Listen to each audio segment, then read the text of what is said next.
Janine Martini est une ancienne hôtesse de l'air de la Sabena. La société belge était toute sa vie. Alors quand on dit à cette guide bénévole que son stand pourrait bientôt quitter le musée de l'armée, elle y croit à peine. Mais monsieur, c'est impensable. C'est impensable. Le mettre où? Le mettre où? Car d'après plusieurs riverains, se disant bien renseignés, le musée de l'armée aurait en tête de profiter d'une prochaine rénovation pour faire bouger des avions, essentiellement civils ou étrangers, et pour les emmener dans d'autres lieux d'exposition en Flandre ou en Wallonie. L'idée, c'est d'ici, d'après ce que nous avons compris, d'avoir un musée qui se centre essentiellement sur les avions militaires. Il se fait que là-dedans, vous avez des avions qui sont de l'avion civil, mais vous avez aussi des avions étrangers.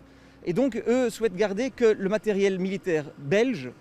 Or, il faut savoir que l'aviation civile a influencé l'aviation militaire et vice-versa. Donc tout ça s'explique dans un musée. La direction du musée de l'armée reconnaît que des avions civils vont prochainement quitter le cinquantenaire, car avec plus de 140 appareils exposés, le musée bruxellois manque de place pour accueillir du nouveau matériel aéronautique. Nous menons actuellement une réflexion sur des appareils qui pourraient effectivement quitter à un moment donné le cinquantenaire pour être présentés dans le futur Open Depot de Beauvechain, mais il s'agit de quelques pièces et essentiellement des matériels civils n'ayant absolument aucun rapport avec la Première Guerre mondiale, avec les conflits dans lesquels la Belgique a été engagée, et certainement pas des pièces majeures liées à l'histoire de l'aviation.